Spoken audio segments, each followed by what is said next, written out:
Imagine yourself as a subcontractor of a forestry company in Japan. You've been cutting trees at a mountainous forest in Nasumachi, Tochigi Prefecture for the past few days, and is back again at the forest at 6:45 in the morning for another day of work. Then at a distance, you see something burning. You walk closer towards it and see that the shapes that are on flames seem to be that of two human beings laid on top of each other in the shape of X. There were plastic bags covering each of their faces, and you absolutely thought for sure that they were two burning mannequins that have been illegally dumped. However, as you get closer, you more and more begin to realize that this is not the smell of burning plastic. This is the smell of burning flesh. And as soon as you see the blood oozing out of the burning torso, you call your coworker, then immediately call the police. Now, when first hearing of this, you may think that this is an opening scene out of some Japanese crime fiction novel. However, this story is most far from being imaginary. This incident actually occurred to a forestry worker on the morning of April 16th, 2024, in the Tochigi Prefecture. So then, who were the two victims that were tragically found being burned inside the forest?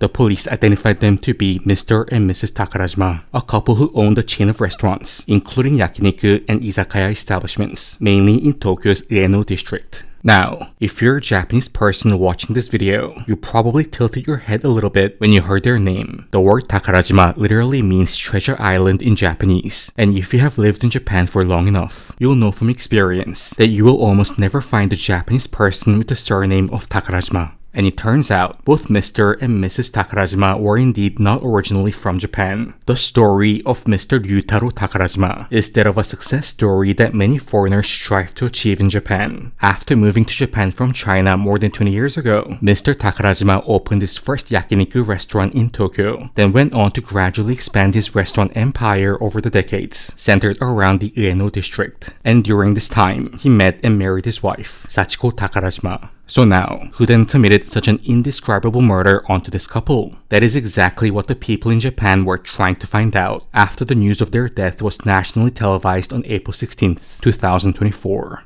Now, many of our subscribers already know that Japan is notorious for its slow bureaucratic processes, especially in the realm of most public institutions such as law enforcement. However, there is actually a group in Japan that are still somewhat known for their alacrity, the reporters. So immediately on the very next day after the death of Mr. and Mrs. Takarajima, reporters from Japan's Fuji Television camped outside of the house of the couple's eldest daughter, Manami Takarajima, until she came out of the house in order to ask her questions regarding the death of her parents. And when Manami stepped outside of the house, she answered most of the questions asked by the reporters with an "I don't know," and told them that she was not even contacted by the police yet. She stated that she rarely ever talked to her parents, and if she ever did, it was solely for the purpose of work regarding the operation of their restaurants. But there was one statement that Manami mentioned about her parents that could potentially aid in finding the murderer who took away the life of her parents. To quote Manami, "I think my parents had a lot of enemies. They may have been targeted by fellow business owners. Other restaurant owners know how many number of stores my parents have, which is a lot. And we operate in that town. So they had a lot of enemies in that sense, and I think they are being watched. I always told them, I want you guys to be careful. Even on your way back home, I want you to be careful." This naturally leads us to a question. Why exactly was it that Mr. and Mrs. Takarajima had so many enemies? Was it just because they operated their restaurants in that town of Ueno, as implied by their daughter? Then do all somewhat successful restaurant owners in Ueno have a considerable number of enemies who are constantly gunning for each other's lives? Well, this is where we have to delve into the rather unpleasant area of information regarding Mr. and Mrs. Takarajima. We say unpleasant, as it is not our wish to have to say such aspects regarding people who had to pass away in such an unspeakable manner. But the unfortunate truth of the matter was that Mr. and Mrs. Takarajima had a large count of enemies, not just because they operated in Ueno, but also because of the way they conducted their business over the years. In one of the commercial areas of Ueno, there was a street that was dubbed by many of the locals literally as Takarajima Road, based on how the majority of restaurants that populated this road were directly owned by the Takarajima family. You can see how in this small area alone, Mr. and Mrs. Takarajima ran 12 restaurants, all densely packed next to one another. In some of the street walking videos on YouTube, which walks along the Takarajima Road, we can actually spot Mrs. Takarajima right at this moment. Such similar spottings around the area have been made for Mr. Takarajima as well. However, Mr. and Mrs. Takarajima unfortunately had a reputation around the area as individuals with rather belligerent tendencies. It is said that they often got into arguments or sometimes even physical altercations with nearby restaurant staffs, as seen of their footage on screen as of now, often necessitating the local Eno police to come and stop them. On October 2023, Mrs. Takarajima was sued by a nearby restaurant for damages, with the claim being that she kicked and moved the sign of the competing restaurant without permission and stopped customers from entering the rivaling restaurant by telling the customers that their food was nasty. She also allegedly yelled abuse at the part-time employees working at the competing store using extreme profanity, forcing many young part-time employees to not be able to withstand the abuse and quit. She also allegedly assaulted staffs from the competing stores physically as well by stabbing their stomach forcefully using her umbrella while yelling abuses. You guys get the idea. Now, this is only one side of the story coming from a rivaling store, so we should not make hasty judgments regarding their personality. And after all, there was an employee working at a surrounding store who said that Mr. and Mrs. Takarajima were both very nice people. However, the unfortunate reality of the matter was that Mrs. Takarajima did not only have people who were not the most fond of her actions and how she conducted business, not just from rivaling stores, but also within her and her husband's own business operations as well. In an interview with Gendai Business, a Japanese news media outlet, a longtime employee who has worked at the Takarajima family-owned restaurant said, to quote, "Leaving Mr. Takarajima aside, Mrs. Takarajima lacked humanity. Her instructions were all messed up because her mood affected everything. What she said yesterday was completely different to what she said today, and if there was a mistake, she would lose her temper right away. To be honest, I didn't consider Mrs. Takarajima as a human being whenever I was talking to her. So with Mr. and Mrs. Takarajima having many enemies, both internally within their business, not to mention externally from the competitors, with active lawsuits still going back and forth at the time of their passing, it does indeed make sense for their daughter Manami to have told them to always be careful."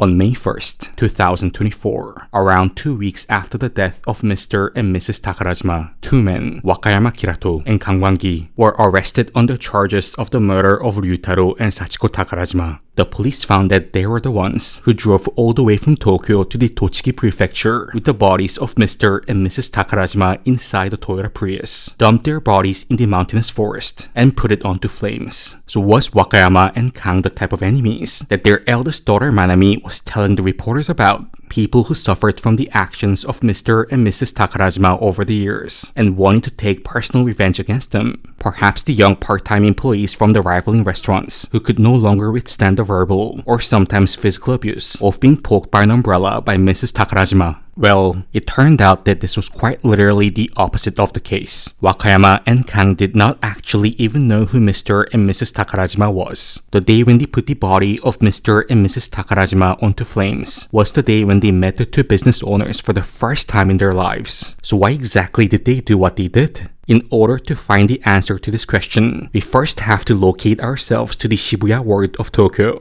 Wakayama and Kang were frequent visitors to a club in Shibuya by the name of Jumanji 33. If you're a youngster currently living in Japan who frequently visits the Dogenzaka area of Shibuya, you may have even walked past the club during the day. Now, we still have to keep in mind that Wakayama and Kang are still basically kids at this point, with them still only being respectively 20 and 21 years old at the time when they committed the crime. So it makes sense that they frequented Jumanji 33, a club that seems to be known to attract a younger crowd with their cheap entrance fees. On Google Maps, you can see that it says that the entrance fee to the club is 1,000 yen for men and free for women. And while they were partying like there's no tomorrow inside the club, they met Hirayama Ryoken, who was somewhat of an OG at the club. It is said that Hirayama began frequenting the club all the way back from 2019, with him being a relatively older man compared to Wakayama and Kang at 25 years old. And as Hirayama got closer to Wakayama and Kang from their frequent encounters at the club, he offered the two young men of a rather high-paying part-time job. Hirayama told them that if they helped him dump and get rid of some problematic items that he had to deal with, he would pay each of them 2.5 million Japanese yen, which is around 16,000 USD. Now, $16,000 may not sound like a lot to some people, but to Wakayama and Kang, who just barely turned 20, without a regular job to speak of, this was indeed a lot of money. But the only problem with this rather lucrative part-time work proposed by Hirayama Ryoken was that, well, it involved killing 2 people.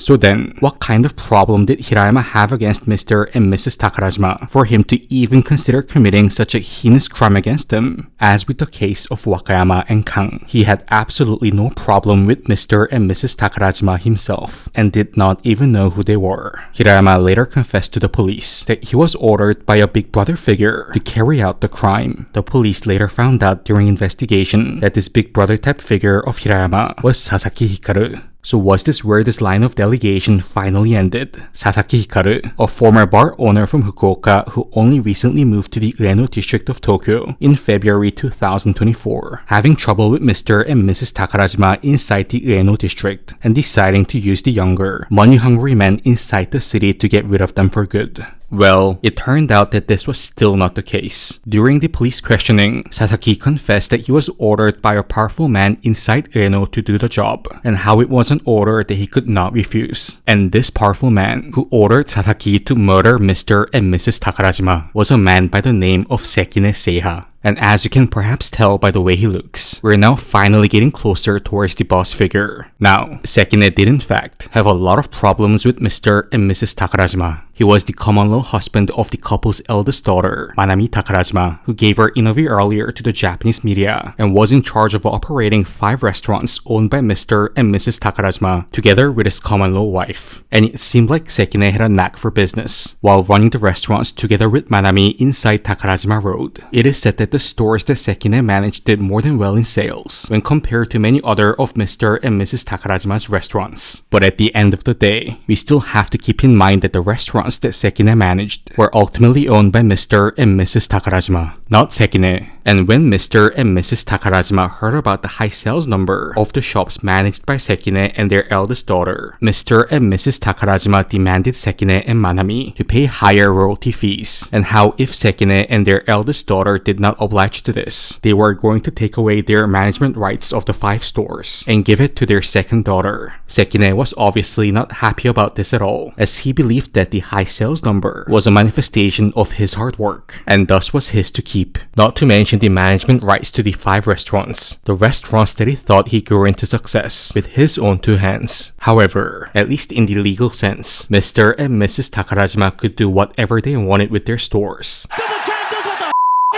including increasing the percentage of the royalty fees that they receive from the managers, or even change the managers. So in the last few months, before Mr. and Mrs. Takarajima was brutally murdered in April 2024, tensions between Sekine and Mr. and Mrs. Takarajima seemed to be at its highest. According to the police investigation, it was found that in January and February 2024, Sekine made several visits to the Ueno police station and submitted formal complaints that could potentially subject his father and mother-in-law to a criminal indictment regarding the violation of labor laws. Sekine told the police that over 90% of Mr. and Mrs. Takarajima's foreign employees who were working in their restaurants were overstaying their visas or engaging in unlicensed activities, and how Mr. and Mrs. Takarajima encouraged such illegal employment towards their foreign employees. Sekine also reported to the police that his father and mother-in-law were participating in tax evasion. However, as Sekine did not provide any physical evidence to substantiate his claims, but rather just told all of them verbally to the police, no arrests or charges were made against Mr. and Mrs. Takarajima regarding the hiring of illegal foreign workers, tax evasion, and so on. So Sekine, realizing that he could not bring down his mother and father-in-law through this way, devised another way to remain control of the Takarajima restaurants, which was to get rid of Mr. and Mrs. Takarajima for good.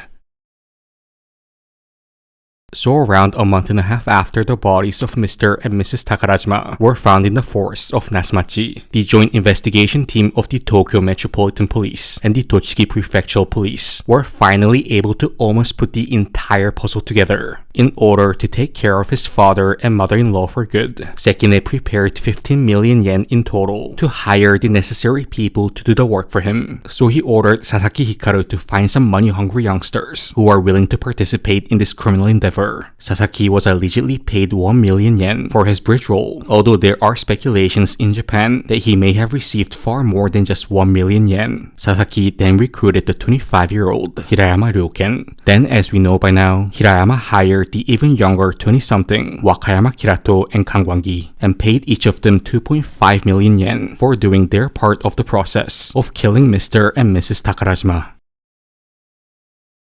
So how was the murder actually carried out on the day of the crime? Here's what happened, to as far as we know, as confirmed by the police investigation. On the night of April 15th, 2024, Mr. and Mrs. Takarajima were having their usual day, thinking about business and planning for the expansion of their restaurant empire. And with their business thriving in the post-COVID era, with all of the foreign tourists visiting, they were now planning to expand even beyond their Ueno circle to the rest of Tokyo. So along with a real estate agent, they were visiting the area of Shinagawa on the day, visiting real estate properties where they could potentially open their new restaurant. Now, the real estate agent who was touring Mr. and Mrs. Takarajima around in Higashi Shinagawa by driving a rented car, Maeda Ryo, was a longtime friend of Sekine and was an accomplice to his murder plan. And after showing Mr. and Mrs. Takarajima some real estate properties in the area, Maeda then drove them towards a vacant house, also located inside the Shinagawa ward. Now, we do not know for sure if the real estate agent even informed Mr. and Mrs. Takarajima that they were driving towards a vacant house. For all we know, Mr. and Mrs. Takarajima most likely thought that Maeda was driving them back to Ueno. And on the way, they picked up Sekine, who happened to also be around the area. And the police stated that around 11 p.m., Mr. Takarajima, Sekine, and the real estate agent Maeda were recorded on a CCTV camera installed at one of the canals located at Shinagawa, smoking cigarettes while enjoying the night view. Mrs. Takarajima stayed inside the car during this time. Now, you know how after a smoke break, many people, especially in Asian countries such as Japan and South Korea, is kind of a ritual to drink some mixed instant coffee afterwards. And the Tokyo Metropolitan Police reported that one of the suspects, in this case either Sekine or Maeda, confessed to putting in sleeping pills inside Mr. and Mrs. Takarajima's coffee before taking them to the vacant house. And for some reason on the way to the vacant house, Sekine got off the car midway, then got into his own car that he parked near the point where he was dropped off, then also drove towards the vacant house himself in his own white Mercedes. There was no CCTV installed in front or at the direct proximity to the vacant house, meaning that we do not know for sure of whether Sekine did, in fact, enter into the house where the murder occurred. But we do know for a fact that the real estate agent Maeda and Mr. and Mrs. Takarajima entered into the garage of the vacant house at around the midnight hours of April 16th, 2024. And just 10 minutes after Maeda brought Mr. and Mrs. Takarajima to the garage where their lives were going to be taken away from them, the two youngsters, Wakayama and Kang, also arrived at the garage in Shinagawa on a Toyota Prius. The Toyota Prius that Wakayama and Kang drove to the vacant house was registered under Hirayama Ryoken's name, as Hirayama met and handed over his car to the two soon-to-be murderers in front of a convenience store in Shinagawa just a few hours before they committed the crime. And inside the car, Hirayama prepared all of the tools necessary for Wakayama and Kang to do their job, which was a long electrical cord for strangling, duct tape, gasoline, and so on. And after Wakayama and Kang entered into the garage of the empty house, the real estate agent Maeda left the scene in Sekine's white Mercedes, while Sekine drove off in Maeda's rented car. Not sure what they were exactly trying to achieve by doing this, but they probably thought that they were being somewhat smart by switching cars with each other on their drive back to Ueno. And while Sekine and Maeda left, Wakayama and Kang stayed inside the garage with Mr. and Mrs. Takarajima for approximately 1.5 hours, then put the couple's body inside the Toyota Prius and drove towards the forest in Tochigi Prefecture. Now, the actual sign of death of Mr. and Mrs. Takarajima, revealed by the Tokyo Metropolitan Police, was by strangling, although bloodstains with DNA that matched the one of Mrs. Takarajima was found inside the walls and ceiling of the garage, as well as a hammer inside the Prius, also with traces of blood that matched the one of Mrs. Takarajima. And with the fact that Mrs. Takarajima was also found to have a fractured skull during autopsy, it is most likely that while Mr. Takarajima was strangled to the point of his passing without being able to provide much resistance, Mrs. Takarajima most likely put up physical resistance, leading the suspects to damage her head using the hammer, then go on to strangle her to the point of her passing.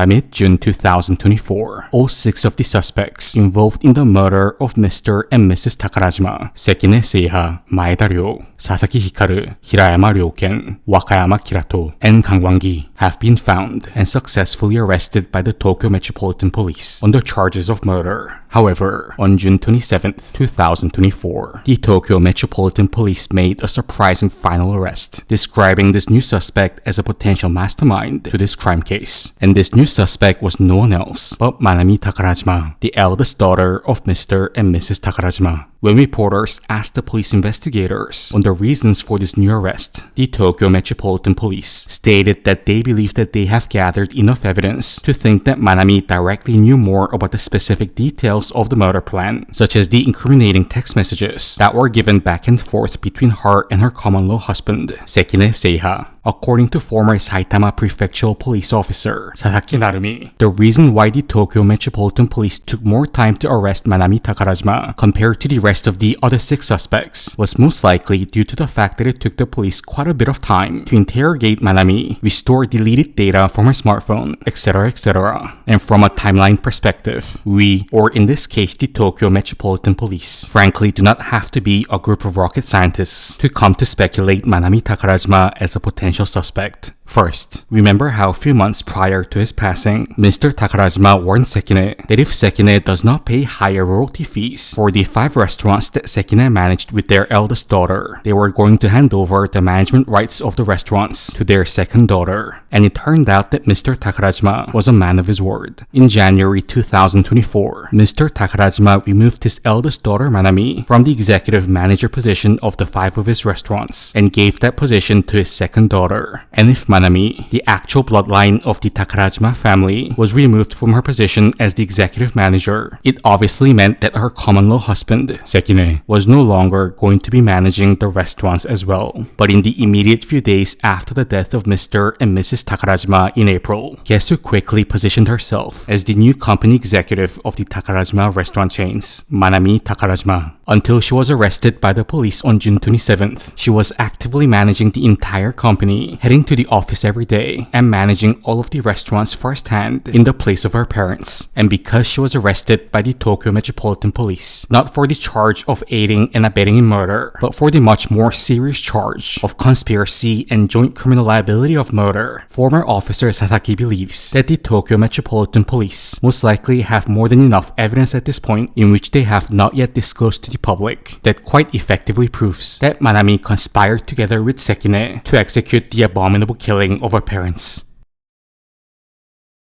The tragic story of the murder of Mr. and Mrs. Takarajima is a one that teaches us the lesson that money, as cliché as it may sound, can often indeed be the root of all evil, especially if chased after for the wrong motive. In every layer of this heinous wrongdoing, from the bottom of the crime pyramid to the very top of the crime pyramid, the element of money is fundamentally involved for each and every suspect. What actually surprised us when we were conducting our research into this case was that almost every single one of the suspects have had a positive personal reputation based on the spoken statements from people who knew them, both in the present as well as in the past of people who knew them during childhood or back from school. Wakayama Kirato was actually a very famous child actor in Japan, having appeared in many highly popular Japanese dramas in the 2010s, most notably for his appearance in the Japanese taiga drama Gunshikanbe. Many of his childhood friends remember him as someone who was smart, reliable, and always being in a leadership position. Same type of positive testimonies can be made for Wakayama's partner in crime, Kwang-Gi. Although Korean in nationality, Kang was actually born in the city of Yamato, Kanagawa Prefecture, and was raised in Japan throughout his entire life. According to Bunshin Online, every person whom the reporters interviewed who knew Kang back from his school days unanimously agreed that he was a good kid, a person who'd always greet you cheerfully when you meet him on the street. But then, there was also one other fundamental commonality between Kang and Wakayama, how approximately from the age of 18 to 19, they both got trapped into that addictive, irreversible cycle of hedonism. And if pursuing hedonistic pleasures is one's overarching passion in life, then the city of Tokyo is probably one of the best, if not the best place to do so.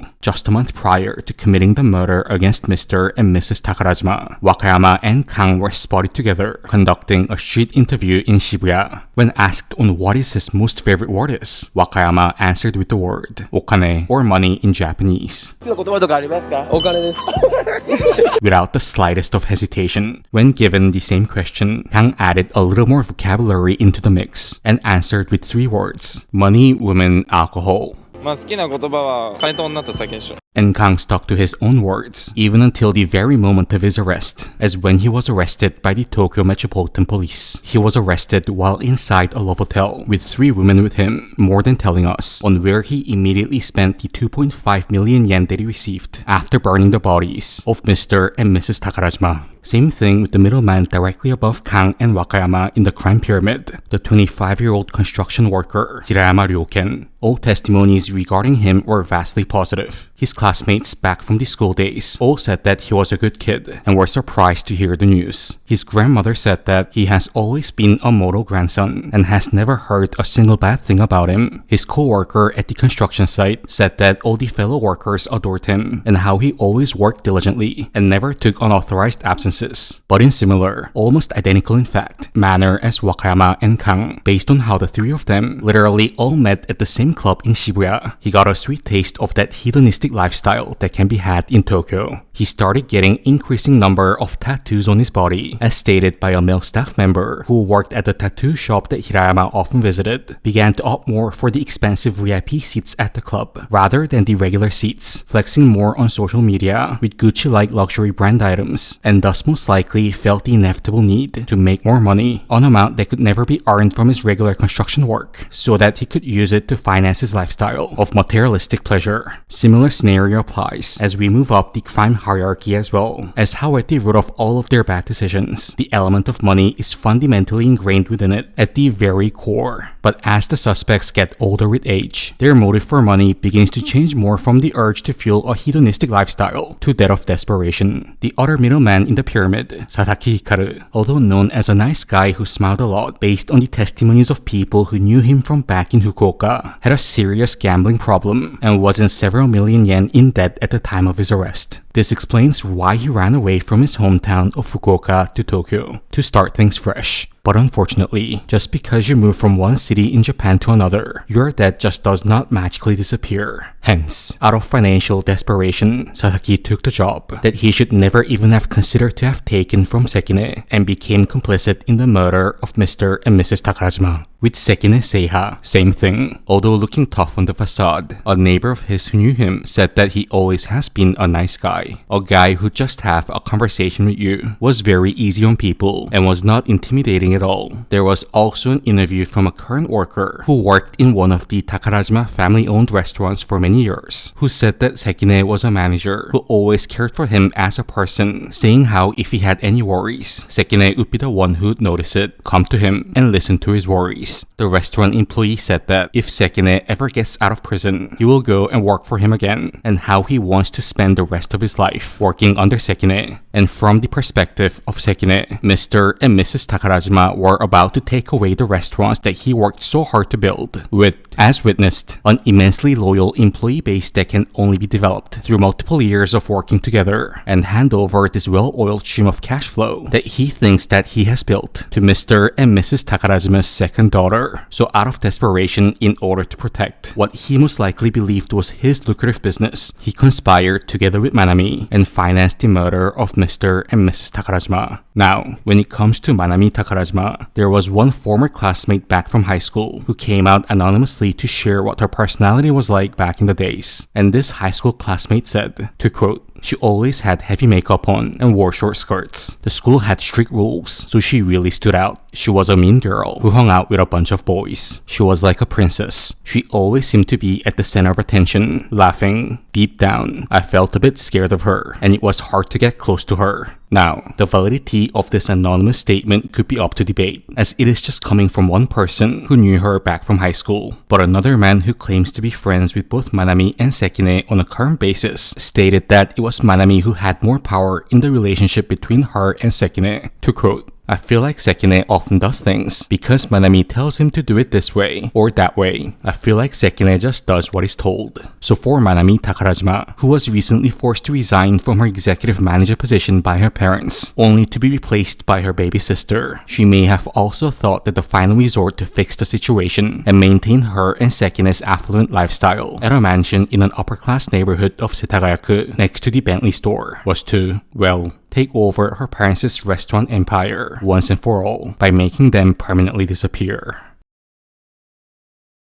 When it comes to undergoing poverty in the middle of Tokyo, I would respectfully have to say that nobody, and I mean nobody on YouTube, knows it better than I do. Coming from a lower-class, single-parent household in the Dongdaemun district of Seoul, South Korea, I moved over to Japan in 2012 as I received a partial government scholarship from Waseda University, a private university in Tokyo, to pursue my undergraduate degree. But then, along with my studies, I had to always worry about paying for the remainder of the semester tuition fee that was uncovered by the government scholarship, as well as the money for rent, food, and everything that was needed for me to survive in the middle of Japan's capital city, as receiving financial assistance from back home was something that was essentially impossible. So until I graduated, I literally did everything from washing dishes at a restaurant to working midnight underground construction jobs at Tokyo Metro. Any job that paid the minimum wage of 950 yen an hour, which was the minimum wage in Tokyo back more than a decade ago, I did it. And I'm not the only individual who has struggled from poverty in Japan. As a young person who has just barely entered into my 20s, hundreds of thousands of young people in Japan right now, maybe even more so now compared to more than 10 years ago, due to the deteriorating economic conditions in Japan, struggle financially and are barely getting by from paycheck to paycheck. And there has been an increasing number of groups in Japan who are trying to take advantage of this relative poverty of the nation's youth by attracting them to illegal, high-paying part-time work, commonly described in Japan as of the recent phase as Yamibaito. The recruitment process is usually done on online platforms such as Twitter, or as in the case of how Wakayama and Kang were recruited,